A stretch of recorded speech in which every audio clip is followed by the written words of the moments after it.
They built a glass paradise way too high, then the bubble pop. The silent sound of foreclosure signs are all over town. I got a bad loan, a promise they believe. Now the dream is over, they're feeling deceived. I watch from the sidelines, patient and cool, playing by a different set of rules. All I wanna do is, and I've been doing let the fun go. All I wanna do is, and I'll cash up hard and watch the funds grow. This is straight up capitalism, chick, chick, boom. Sweeping up the pieces with the concrete boom. When I do, when I do, when I do. Get a call from my contact, a whisper on the phone. Another empty unit, the speculator is gone. He says a shame with a crocodile tears. He sells me their future for a fraction of last year. The paperwork's easy, a cash only deal. That heartbreak and panic is my next big steal. They get a cardboard box, I get the ocean view. It's nothing personal, it's just what I do. And a casual body, take your condo. And a casual body, and watch the dance floor. This is straight up capitalism, chick, chick, boom. Sweeping up the pieces with the concrete broom. When I do wrong, when I do wrong, when I do. Some myself ask for a quick return. Some I rent out, let the lesson burn. They call it a crisis, I call it a sale. In this concrete jungle, the strongest prevail. No funny business, I am the business. They sold you a lead, right now I'm the witness. Seek your condo. Seek your condo.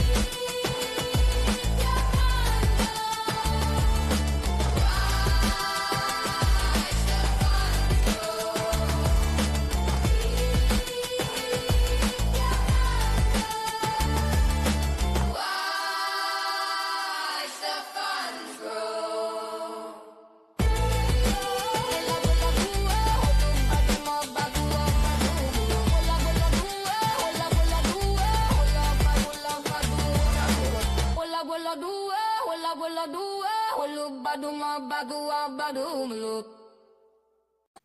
Happy Thursday, Miami. This is Condo Capitalism, a conversation about what's going on in the distressed condo market in the Tri-County, South Florida area of Miami-Dade, Broward, Palm Beach County. We're talking about this week the number of 61 condos in greater downtown Miami, which will be the Eddie Rickenbacker Causeway all the way up to the Juliet Tuttle, Biscayne Bay, all the way west to Interstate 95. 60 condos are now distressed, primarily. Super majority are REOs, which stands for real estate owned. Basically, the lender owns the condo. There's an additional 8 short sales. Many of them are located in buildings you may recognize. Why are we talking about this? How are we talking about this? When are we talking about this? We're talking about it right now because on Saturday, I am leading a tour, a Miami condo correction walking tour. We're going to be traveling around the Brickell Avenue area. We're going to be pointing out buildings that make sense, teach you how to analyze buildings. We're going to tell you stories. We're going to give you a list of all of the condo projects in that particular area, teach you how to analyze them, teach you how to figure out which buildings make the most sense. Because we always say you find a building first, then you look for the units. Otherwise, you're doing it reverse, and you're probably going to waste a lot of time trying to find a unit, then figuring out what exactly is the story behind the association. A lot of times people crap out or they opt out. They say, you know what, it's just not going to work for me. So what we tell people is go ahead, find a building. Once you find a building, then you focus in on the units that might make sense. Now, you just don't have one building. You probably want to have a handful. Maybe it's 3, maybe it's 5, maybe it's 7, whatever the case may be. And then you're able to sort of work systematically and ultimately look for the best value. Why is value important? Because condo prices are coming down. Sales have fallen and prices are starting to crack. They're starting to come down, especially now that we're in the back half of the 2025-2026 South Florida winter buying season. So we'll be talking about greater downtown Miami. We'll be talking about distressed condos, and we're going to be talking about great details. I'm Peter Zalewski, condo consultant, expert witness, founder of the Miami Condo Investing Club, and I am going to be joined with another cameo 2 weeks in a row. We're having cameos by my partner, Jenny Huertas. She's a broker owner at CVR Realty. make sure you check out our website, cvrrealty.com. So I will be letting Jenny in shortly, but I just kind of want to sort of set the rules of engagement so everybody kind of has an idea as to what's going on. So in anticipation of this Saturday's tour, and by the way, if you want information about the tour, go to miamicondo.club, or if you want to buy tickets directly, you can go to the ticketing agency, which is called Eventbrite. The way you go there is you go to miamicondoclub.eventbrite.com. Tour goes from 10 to 1 o'clock, 4 miles, moderate pace. You get steps in, you learn how to analyze condo buildings, and you walk away with a list of all the different condo projects so you can go out and do whatever it is you want to do. So as part of the research for the Saturday's tour, took a look at distress, took a look at REO, which is, again, bank-owned. These are units that were loans were put out. Banks ultimately took title to it, and now they're looking to resell them. And short sales. What are short sales? Short sales are situations where maybe a buyer took out a mortgage.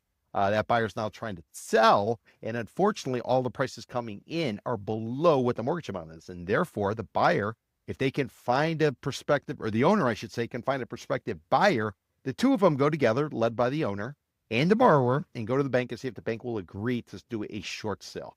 About 8 short sales in Greater Downtown Miami, opposed to 53 bank-owned condos. All the data was pulled today, and we're giving you the latest and the greatest information out there. So if you are in the market for a condo and you're kind of kicking the tires and you're seeing the inventories growing, you see the prices are falling, you might actually want to take a look at some of these distressed condos because you might have even more negotiating power. So we're probably going to discuss this for about half an hour, maybe 45 minutes. We'll get into some of the details. We're going to be naming names, and it could be a good time for you to sort of get some insight as to what's going on in the Greater Downtown Miami condo market, if that is a market you are interested in. So all that being said, let me go ahead and bring on Jenny Huertas, my partner. She's a broker owner of CVR Realty. Check out our website, cvrrealty.com. And here comes Jenny. What's going on, Jenny Huertas? Hey, Peter, how are you? I'm doing well, very well. Thank you for making your second cameo in what, 2 weeks, 3 weeks? I know, it's breaking news, huh? Every time we kind of dig down, it's kind of like, Jenny, did you ever see reruns of that show, Beverly Hillbillies? It was about this show with these people out somewhere in the sticks. They dig, they find oil. Next thing you know, basically they're country people. Next thing you know, they become multi-millionaires. They move to Beverly Hills. And, they set up a show about it with just a juxtaposition of all the polished, posh people in Beverly Hills versus these people who were coming from the country, and they hit it big because they stuck a shovel in the ground and they hit oil. Every time we seem to take a look at the data, we're finding something important over and over and over, and it just keeps going on. We had you on, what was it, Jenny, last week, 2 weeks ago? Last week. And, yeah, it was last week. And I reached out to you and said, hey, can you jump on the podcast? Well, we're doing it again, Jenny. We're doing it again because this Saturday we're doing a tour. I was telling everybody we're doing a tour of the Brickell Avenue area, which is a submarket of Greater Downtown Miami. It's going to go from the Miami River south to the 80 Rickenbacker Causeway, and then ultimately the Bay west to Interstate 95. Jenny, there's 3 submarkets in Greater Downtown Miami. To the south, you got the Brickell Avenue area. In the middle, you're going to have the Central Business District, which will go from the river to the General Douglas from MacArthur Causeway. And finally, you get into the Biscayne Boulevard corridor, which will include Edgewater, Midtown, and Wynwood. That's going to go from the General Douglas from MacArthur Causeway all the way north to Julia Tuttle Causeway. And if anybody doesn't know, Julia Tuttle is one of those who's credited with the creation of the city of Miami. So, Jen, we take a look at the data and boom, it hits us. It comes out. There's distressed condos. I thought the condo market in Greater Downtown Miami, I thought the prices were growing, the prices are going to, they're like trees that grow to the moon. What happened? I think it's, we were observing that it was some sort of correction and we see more inventory. And I guess when you see inventory staying months and months there, somebody might fall behind their payments or to the association, and who knows. But I was so surprised to see the report and to see the names there. So was I. I started taking a look, like, what's going on here? I started taking a look, and I'm like, wow, there's some projects we recognize, and everybody will recognize. Jenny, just to kind of lay it out for people. So really, when you have a condo, especially if you have financing, and if you stop paying your mortgage or if you stop paying your condo dues, both parties, whether it be the lender or the condo association, they can move to foreclose on you. They can go ahead and they can file paperwork for non-payment. It goes through a process. Typically, I think it takes, and check with your attorney, but generally speaking, you miss payment for 60 days or so, you might get notified, hey, You need to get this, bring this up to speed. Otherwise, you could have some issues. Eventually, paperwork is filed, and the paperwork that's filed is called a lis pendens, and it's basically a notice of default. And then from there, whoever's foreclosing because they're owed money, they're going to begin the process. The process, I don't know, it's going to take 6 months, maybe 12 months, depending. Right now, there doesn't seem to be a lot of distressed condos out there, especially bank owned, but it's a process. And if you own and live in the unit and you have it as a homestead, you're going to get added protection. So the whole process is going to drag out a little bit longer. But basically, REO stands for real estate owned by the lender. The lender's gone through that entire process and they ended up with it on the other side. And now they're simply looking to resell it because they need to bring cash in. They don't, the banks aren't in, or lenders aren't in the game to hold real estate. They're more so in the game to put money on the street, collect fees, collect junk fees, and then go to a lot of lunches. They don't want to manage property. Yeah.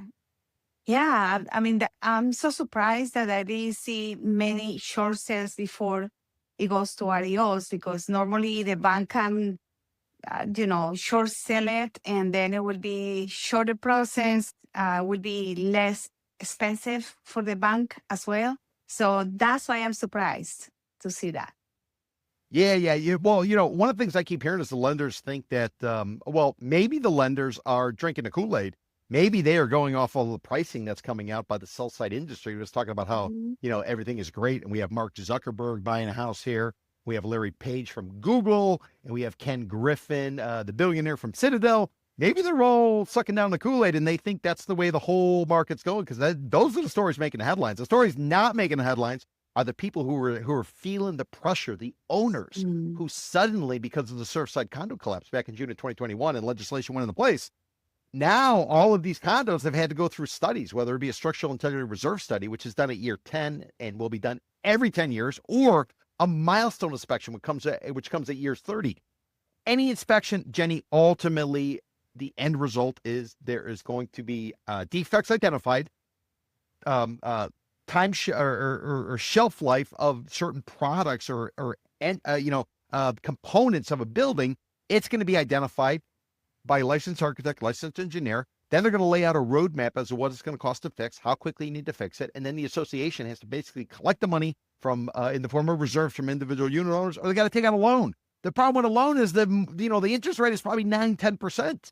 So whatever it is, it means people are spending more to live in a condo, and it's cheaper to rent than it is to actually own a condo in many circumstances. And that is what's creating the pressure on a lot of individual condo owners. Jenny, what do we say coming into the winter? What was our call? What did we call coming into the winter? Who did we think we were going to sell initially on the first half of the winter season, which again, winter goes from November to April. Midway point is calendar-wise is February 1st. Symbolically was this previous weekend, President's Day weekend, when you got the Coconut Grove Arts Festival and the Miami Beach International Boat Show.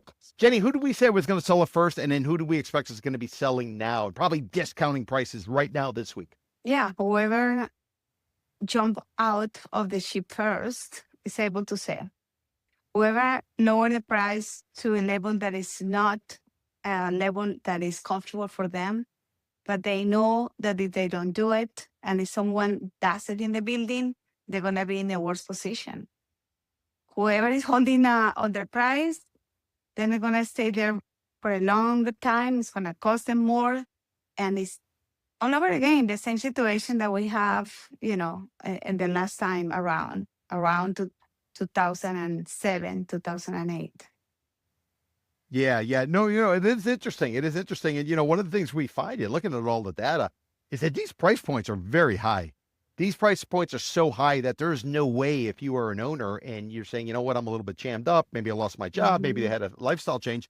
There's no way you're going to be able to rent it out and basically cover your costs. So effectively, you're going to have to subsidize somebody to live in one of these condos. And difference between a condo and an apartment's owned by like one landlord, a condo's owned by individual people. So that's the difference between an apartment and a condo. An apartment's straight up rental. A condo, you can own it, and then you can turn around and sublet or rent it out or lease it out if you want.